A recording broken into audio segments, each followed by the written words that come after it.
আসসালামু আলাইকুম প্রিয় দর্শক, আমি আসলাম আজকে একটা ধান খেতে।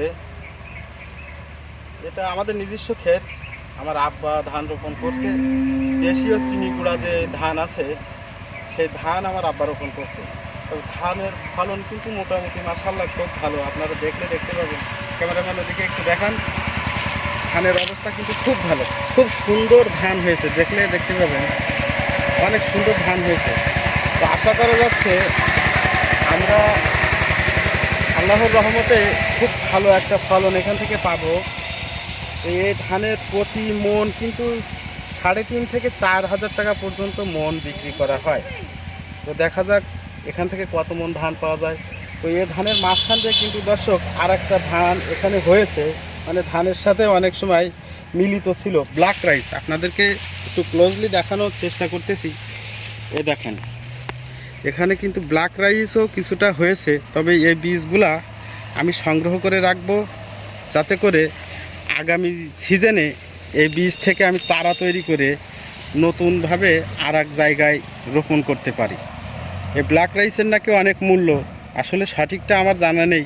তবে আমরা চেষ্টা করব নতুনভাবে আরও এক জায়গায় এই ব্ল্যাক রাইস রোপণ করার জন্য।